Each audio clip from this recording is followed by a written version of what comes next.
Bai, kaixo egun on denoi, eta, eskerrik asko zuei gonbidatzeagatik honutza etortzea labean proiektua aurkeztea, eta, labean egin dugunaren ikasgaiak ere zuekin konpartitzea. Gu, Jaionek esan duen bezala, Teresa eta Amaia gea, eta Hazi Fundaziotik etortzen gea, Lurralde Garapeneko arlotik. Ez dakit, Hazi Fundazioa ezagutzen ez dutenentzat, elikadura, landa garapen, nekazaritza eta arrantza saileko fundazioa da. Eta gure funtzioa edo helburu nagusia elikadura eta baso baliokateko lehiakortasuna eta jasangarritasuna sustatzea eta landa eta itsasertzeko eremua dinamizatzea. Orduan, gure asmoa gaur labean proiektua aurkeztea da labur-labur, ze informazio guztia Eusko Jaurlaritzako webgunean dago. Orduan, edozer gauzatarako prest gaude zuekin konpartitzeko gaur edo beste momentu batean ere, baina informazioan dagoenez gaur labur-labur kontatuko dizuegu. Orduan, lehenik eta behin, barkatu, pasatu behar diapositiba,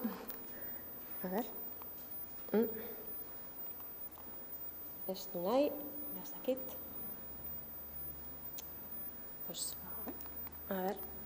Esan diate, sensore aurren dagoela, baina ez dit kasurik egiten. Igual estoy yo un poco...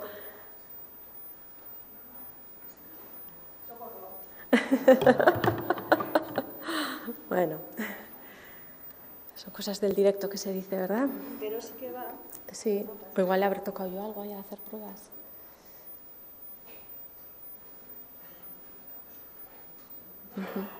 Bueno.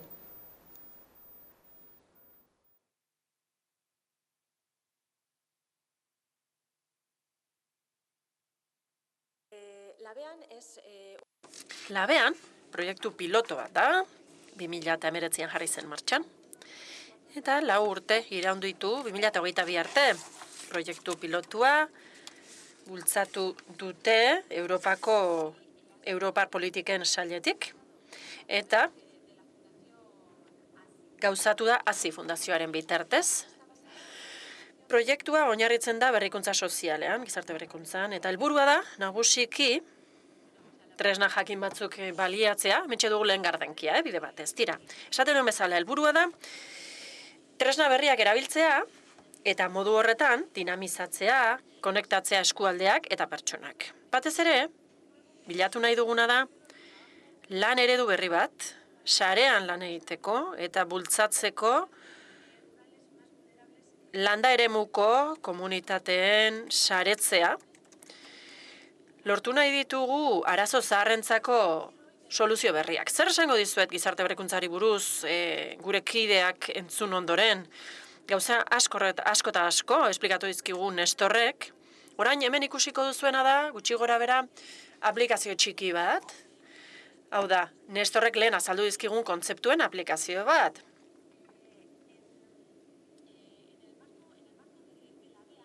Labean proiektuaren esparruan, lehenbizi, azaldu nahiko nizueke zergatik duen izena labean.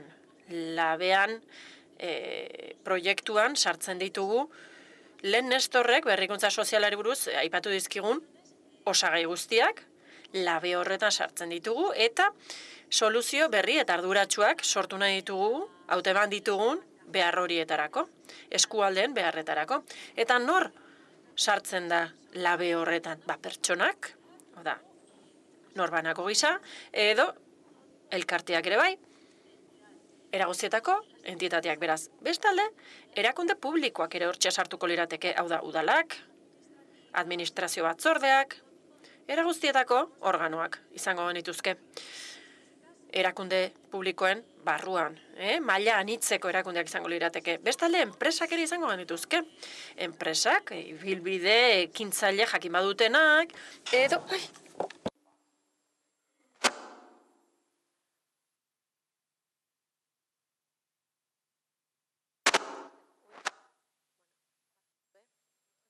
Que pasar por debajo del vaso.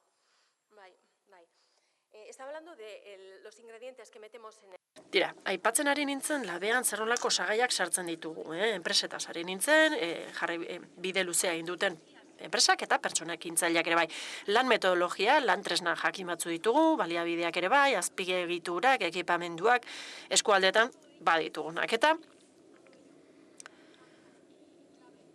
horrekin batera, sorkuntza partekatuarekin lan egiten dugu erantzun horiek bilatzeko, soluzio berriak eta eraldatzaileak aurkitzeko lurraldean.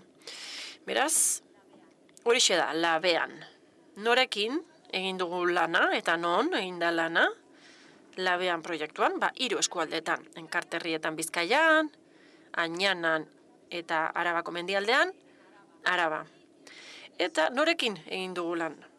Egin dugu zuzenean lana, garapen, tokiko landagarapeneko agentziekin, Añana, Enkarterrialde eta Izkiko agentziekin. Eta eskualde horietako tokiko erakunde publiko zein pribatuekin, batera lan egin genuen. Eta gainera berrikuntza sozialeko metodologietan aditu ziren eragileekin lan egin genuen. Zein izan zen emaitza? Tira, 4 urteko lanaren ondoren, laburpen bat egin dugu, mapa honetan, ekintza mapa honetan jaso ditugu 4 urtek askotarako ematen dute, imagina dezakezuen bezala, hemen gardenki bakarrean laburtu dugu dena, baina ekintza ugari jarri ziren martxan, jarduera ugari eta azalduko dizkizuegu. Proiektu guztietan gertatu den bezala, hasteko proiektua abian jarri zen. Eta lehenago zer egin genuen? Bisitatu genituen beste ekosistema batzuk, gizarte berrikuntzako beste ekosistema batzuk, beste eskualde batzuetan. Eta modu horretan, ezagutu ahal izan genuen, adibidez, Soria hiriburuko ekosistema, Burgo de Osma, Paredes de Navasekoa, azkena Palentzian zegoen. Eta bisitak egin genituen, eskualde horietara, ezagutzeko zer nolako baliabidea zituzten, eskualde bakoitzean, ezagutu genituen pertsonak, eta pixkanaka mapa bat osatu genuen, eragileak ezagutzeko, eta jakiteko zer nolako herriek lan egiten zuten proiektu honen esparruan. Beste mugarri bat. Proiektua martxan jartzea, udaletan, erakundeetan, eta hiritarrei ere ezagutzera ematea, hartara hiritarrak hurbildu zitezen lantaldeetara, ekintzak antolatzen zituzten lantaldeetara, parte hartzeko, ekintza horietan egoteko, modu aktiboan parte hartzuz. Tira, urrengo urratsa izan zen beharrak hautematea eskualde bakoitzean. Eta hori nola egin genuen? Tira, beharrak zein ziren hautemateko, zer egin genuen? Jardunaldi batzuk, jardunaldi parte hartzaile batzuk antolatu genituen eskualde bakoitzean. Lan metodologia izan zen Open Space metodologia. Oso metodologia irekia da, eta aukera ematen du, parte hartzea erraztu egiten du, bertaratzen diren pertsona guztien parte hartzea, eta aldi berean, aukera ematen du, funtsezko ideak identifikatzeko. Hau da, zer nolako gaiak diren eskualdeko jendearentzat kezkaiturri. Horri esker, kezka hori jaso genituen zerrenda batean eta lehentasunak ere ezarri genituen. Hori garrantzitsua da. Hau da, ezagutzea, ez bakarrik zer den interesgarri eskualdetarako, baizik eta zein diren kezkaiturri nagusiak eskualde bakoitzean. Nork hartu zuen parte Open Space jarduera haietan, jardunaldi haietan, deialdi irekia egin genuen, eta zorionez oso harrera ona izan zuten. Parte hartzea oso irekian izan zen, pertsona batzuk etorri zitzaizkigun norbanako gisa, beste batzuk elkartetako ordezkari gisa, adibidez adinduen elkartetatik, gazteak ere etorri zitzaizkigun, persona ekintzaileak, udalak, administrazio batzordeetako ordezkariak ere bai. Tira, oso parte hartze maila altua lortu genuen eta oso interesgarria suertatu zen. Landu beharreko beste aspektu bat. Ekosistema horien barruan, komunitate horien barruan, da hain zuzen ere gizarte ekintzailetza. Horri garrantzia eman zitzaion, garrantzia baitu, Nestorrek esan digun bezala, ez bakarrik jarduera ekonomikoa sortzen delako, landa eremuan, baizik eta horrek eragina duelako alderdi sozialean ere, jarduera horrek eragina duelako gizartean bertan. Eta beraz, interesgarri iruditu zitzaigun hori ere lantzea. Hau da, ekintzailetza sistemarekin batera lan egitea. Eta horretarako, jardunaldi batzuk antolatu genituen persona ekintzailei zuzenduta. Hartara, ezagutu zitzaten beste eredu batzuk, beste adibide batzuk, ekintzailetza adibide batzuk, ulertu zezaten zer dakarren ekintzaile izateak, eta konturatu ziren, beren ekintzaile lan horrek baduela eragin bat, alderdi sozialean bertan, eskualde horietan. Eta honi esker, ezagutu ahal izan genituen adibide batzuk. Adibidez, eguneko zentro bat Karrantzan, hor, enpresa bat zegoen, enpresa artistiko-kultural bat, Arabako mendialdean. Hau da, eskualdeko enpresak berak, eta kanpoko beste enpresa batzuen adibidea ere bai. Adibidez, han, zuzenean, hitz egin ahal izan genuen, Soriako la esklusiba proiektua eramaten duen pertsonarekin. Eta sensibilizazio lanekin jarraituz, eta edatze lanekin jarraituz, iruditu zitzaigun, eta gainera proiektu guztietan ere gauza bera gertatzen da, ez da, proiektuan kontzeptu berriak lantzen dira, eta hor oso garrantzitsua da trebatzea, kapazitazioa. Hau da, hor trebatu egin behar dira, komunitateekin batera lan egiten duten pertsona horiek, komunitateak proiektua martxan jarri ahal izan dezaten errazten dutenak. Horretarako, trebakuntza plan jarri genuen martxan teknikarientzat, berrikuntza sozialari buruz. Neurgailuak edo neurtzeko irizpideak adibidez ezagutu zitzaten,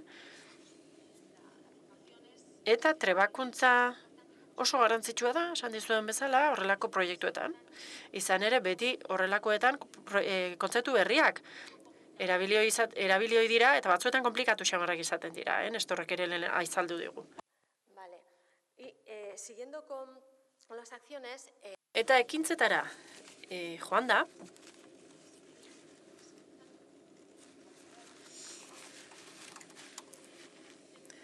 hain zuzen ere, gizarte berrikuntzako kontzeptua barneratzeko eta hobeto ulertzeko, ideien lehiaketa bat antolatu genuen. Erakunde publikoetarako eta erakunde pribatuetarako, ekintzailetzaren inguruan. Helburua zen, esan dizuedan bezala, bisibilizatzea, ikusaraztea, gizartearen aurrean, zer egiten ari den eta zer egin ahal izango litzateken. Eta, helburua da, bestalde, ekimen berriak ere sortzea.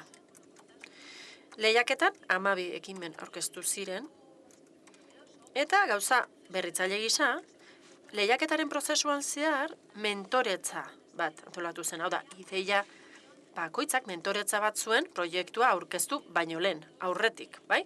Beraz, proiektuek aurretiaz egindako lan bat zuten egina, beren proiektuen balio soziala neurtzeko, eta hor, genero ekitatea sartzeko proiektuetan, eta lantzeko nola komunikatu proiektu horiek. Saria izan zen proiektuaren inkubatzea 6 hilabetez, eta auditoretza espezializatuagoak izan zituzten proiektu jakin horretara bideratuta ere. Tira, jarraituko dugu.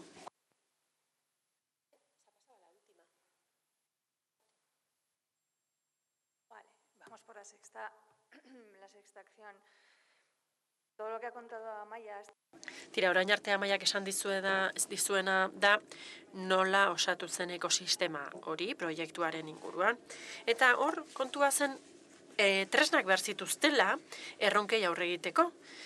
Aurretiaz open space hartan identifikatu genituen erronkei aurre egiteko. Beraz, eragileak deitu genituen eta komunitatea osatu zen proiektua martxan jartzeko. Eta hor, planteatu zen lehen gauza izan zen, espazio fisiko bat izendatzea, referentziazko espazio gisa eskualdean. Hor, proiektuak garatu alizateko, topaketak egiteko, gobernantzaren gune izan zedin, lidergoaren gune, erraztaileen lekua ere hori izan zedin, eta honi deitu genien labean espazioak. Abantaila izan zen, espazio horiek aukeratzerakoan, modu kolaboratiboan aukeratu zirela, lurraldeko eragile guztien artean, udala gonbidatu genituen, gainerako erakunde publikoak ere bai, hau eskaini zitzaten espazioak, labean espazio izan zitzaten, irizpide batzuk jarri ziren, eta modu adostu batean, hau da, udalekin, elkarlanean, erabaki zen zein izango zen labean espazioa eskualde bakoitzean. Eta espazio hori izango zen bultzatzeko ekimenak eta proiektuak gutxieneko irizpide batzuk beteko zituzten proiektuak eta ekimenak. Hau da, gizarte berrikuntzarekin lotuta egongo zirenak. Tenemos la comunidad, tenemos los retos identificados. Hortxe dugu komunitatea, erronkak ere identifikatuta daude, eta espazio fisiko bat ere badago. Tira, orduan, figura erraztailea, bergenuen erraztailearen figura, lehen aipatu dugun bezala, Nestorren ponentzian ere entzun dugu. Beraz, kontrastatu ditugu bere urratsak, berak esaten zizkigun urratsan, eta guk eman genituen, proiektu hau duela 6 urte hasi zen, eta kontzeptua kasu hartan berria zen. Guk landa eremuan ez genuen ordura arte metodologia horiekin lan egin, Innobaske ordurako bazebilen gizarte berrikuntzarekin lanean, baina inorketzuen metodologia hori landa eremura eraman. Beraz, kontrastatu izan dugu bere garaian eman genituen urratsak oso hurbil daudela gaur egun maila akademikoan lantzen duten ereduarekin, beraz, guk host deitu genion erraztaileari, figura horrek errazte lanak egingo ditu, figura horri esker metodologiaen aplikazioa zainduko da proiektu ezberdinetan, komunitateak sortzen dituen proiektuak. Host horrek izenak ez gintuen konbentzitu, baina ez genuen ezer hoberik aurkitu, hosta da ekimenak hartzen dituena, eta da gizarte berrikuntzako ekimen irizpideen alde lan egingo duen hori, hor sartuko lirateke nor bere borondatez lan egiten duten eragileak, hor sartuko ziren beren borondatez gobernantza organo horretan, edo organo horren barruan, eta lan egiten ari ginen 3 eskualdetan, sortu genituen organo horiek. Lehen esan dizuetan bezala, zaurgarritasun handiko eskualdeak ziren, Euskadi mailan, eta ADR-ak landu genituen. Hau da, erreferentzia puntuak eskualde mailan, nahiko erraz identifikatu zituzten proiektuetan, informatu ziren pertsona hauek, eta bukaeran hostak izan ziren referentziazko pertsona proiekturako eta eskualderako. Es una estructura de coordinación que tiene encomendada la labor de garantizar la promoción de acciones inspiradas en los principios y valores de la innovación social. Dicho así, parece... Tira. Horrela esan da, erraza dirudi, baina gizarte berrikuntzako balioak aztertu behar dira, zehaztu behar dira, eta idatzi, eta etzen horren erraza izan. Azken batean, lortu genuen, eta trebakuntza saioak aurretiaz egina genituen talde teknikoekin, bai elkarteetan, bai hasiko taldeekin, eta hor ikasi egin genuen pixkanaka. Eta dokumentazio partekatu bat sortu genuen. Horri esker, erabaki genuen zer zen gizarte berrikuntza eta zer ez. No, es ese. Es el cable.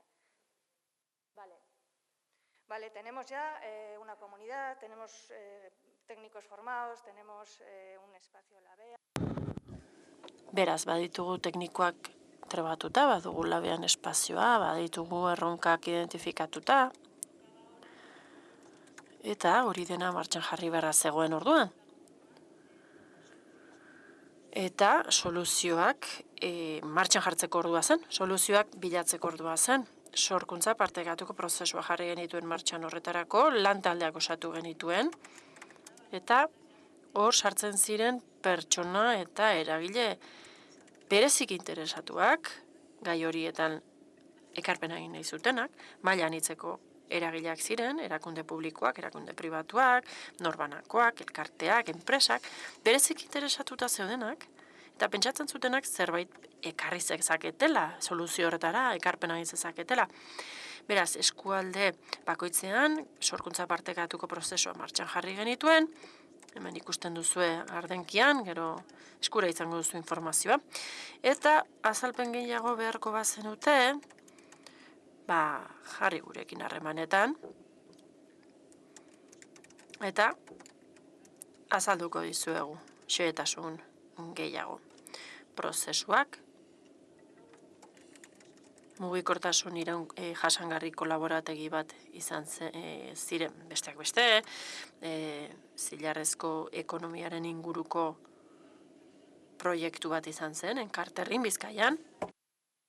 Arabako mendialdean, prototipatze lan bat egin zuten informazio dinamizaturako,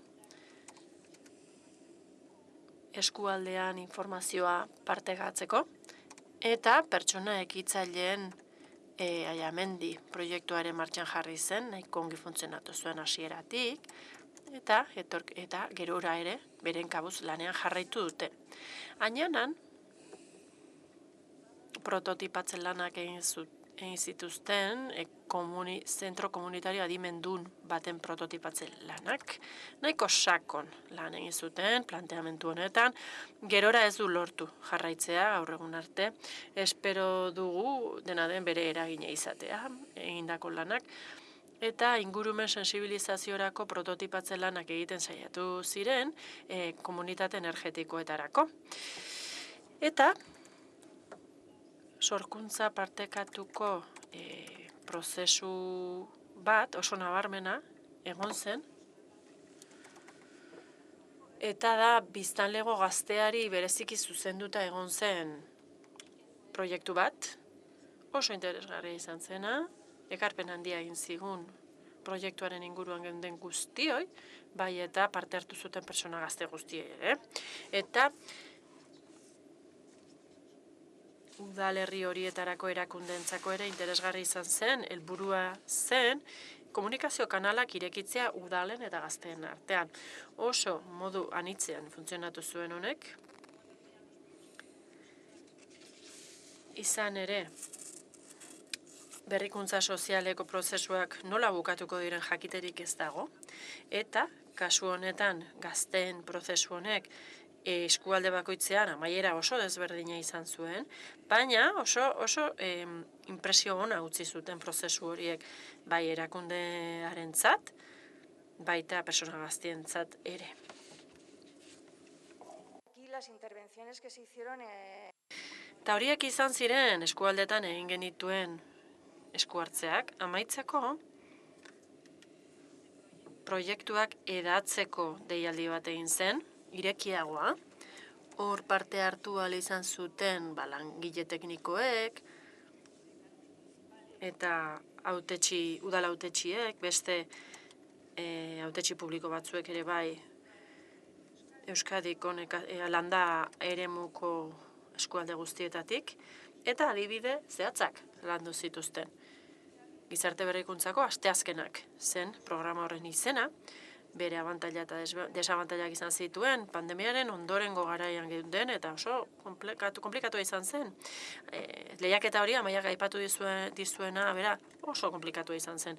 Amaiera online egin genuen, grabatuta daude saio guztiak, eta hor daude eskuragarri. Saio horiek hortxe daude beraz. Ikusgarri dituzue. Hainbat gai landu ziren bertan, hementxe dituzue, lehena, gizarte berrikuntza landa garapeneko lekuentzako, landa eremurako aukera, bigarrena izan zen gazteen berrikuntza sozialari buruz, oso interesgarria izan zen ekimenak ezagutzea, beste lurraldeetako ekimenak, gazteenak. Eta hirugarren asteazkena izan zen ekintzailetza soziala, eta horrekin itxi genuen gaien tema ziklo osoa. Eta ekintza honekin proiektua bukatutzat eman zen 2023an, eta nabarmendu nahiko genukena da, gauzarik interesgarrienetako bat, La presentación. ¿Tampoco? Se ha ido el modo presentación.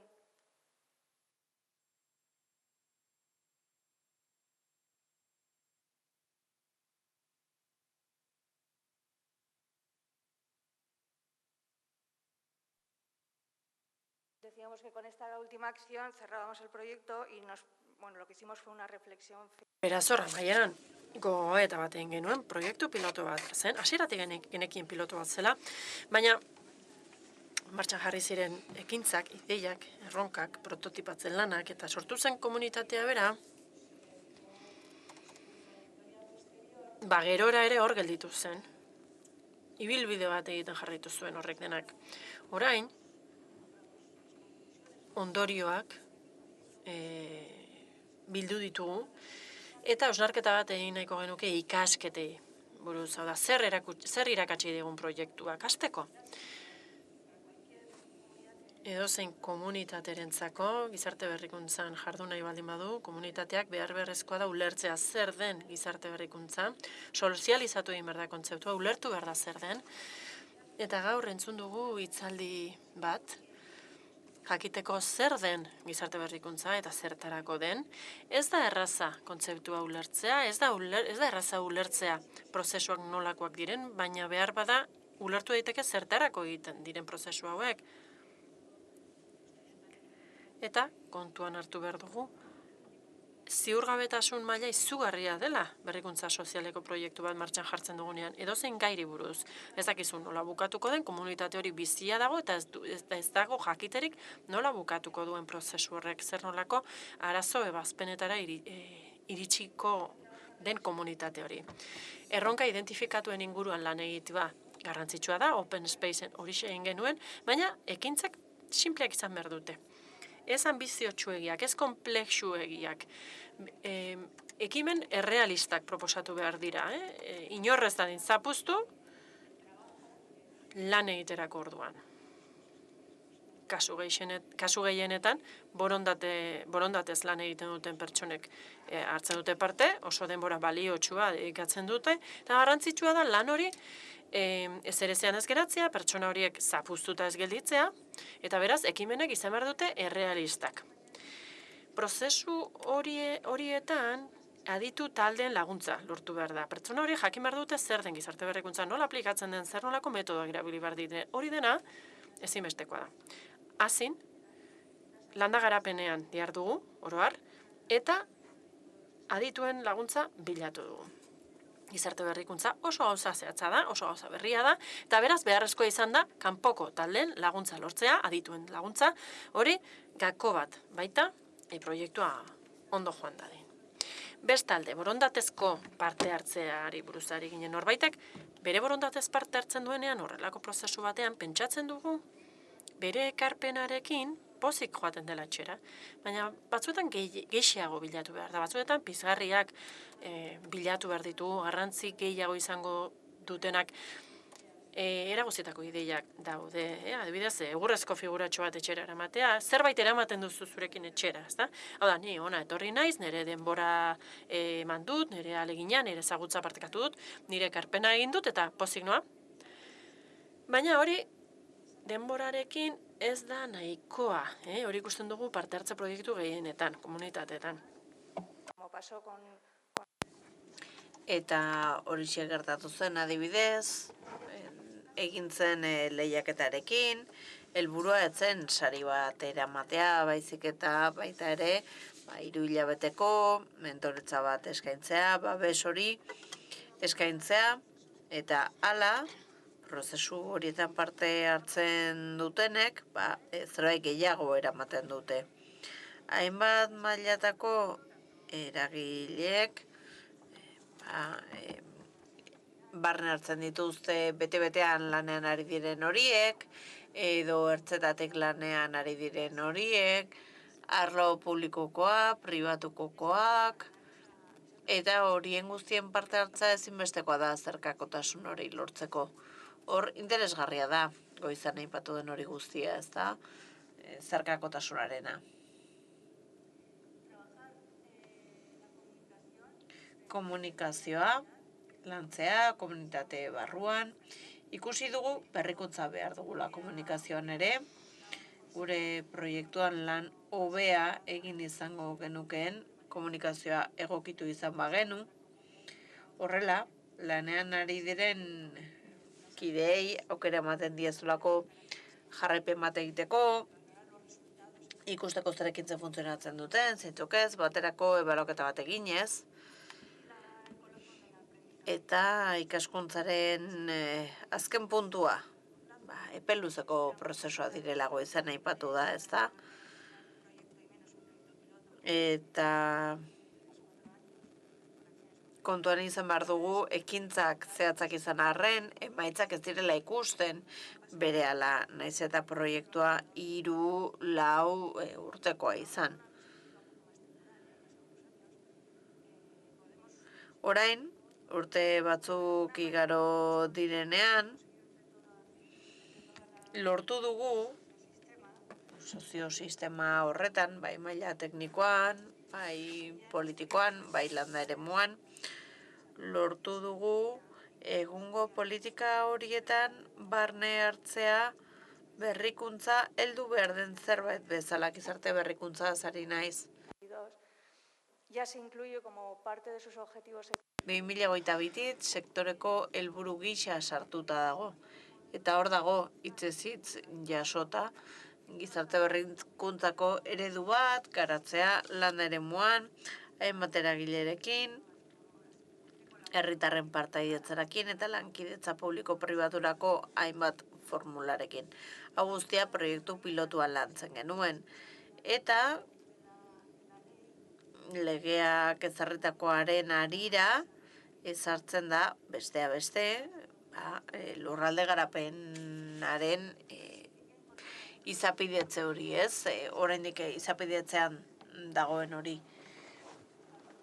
Gizarte berrikuntzaren ardatz horren inguruan egiten da, testuan jasota dago hau ere, eta helburua da, gizarte berrikuntza baliatzea landa eremuetan lurraldea eraldatzeko.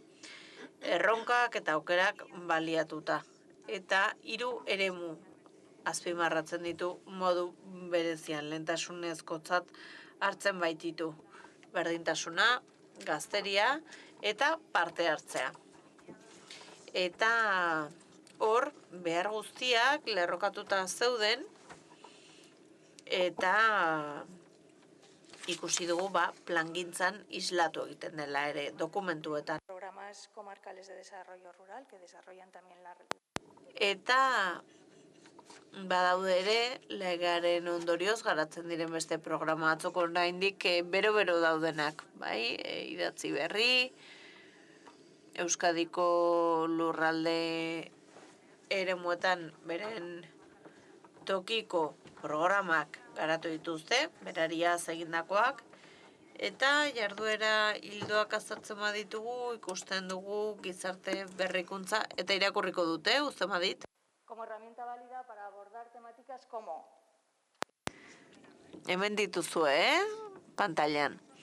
Gobernantza parte hartzailea, landa eremuetako despopulazioaren aurkako borroka, lehen sektoreko pertsonak, energia ekoizpena, eta eskualdeetan, badakizue prozesu parte hartzaileak izaten direla, toki garapenerako agentziek lidergoa dutela, eta gizarte berrikuntza jasotzen da gai horiei heltzeko tresna baliagarri gisa.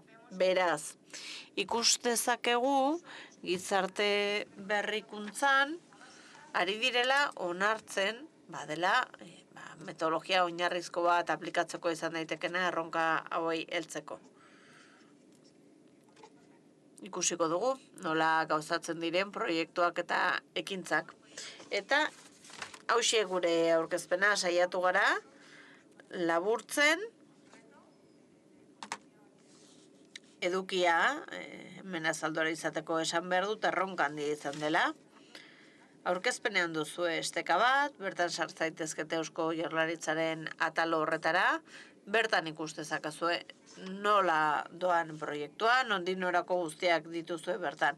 Txostenak, egin diren jarduketei buruzkoak, bertan dituzue ere, hazi eta gainerako landa elkarteen kontakturako datuak, zalantzak galdetu nahi badituzue, beraien iritzietu nahi baduzue, eta amaitzeko eskerrak eman nahi dizkiegu antolatzailei eta parte hartzaile eta bideo labur bat jarriko dugu.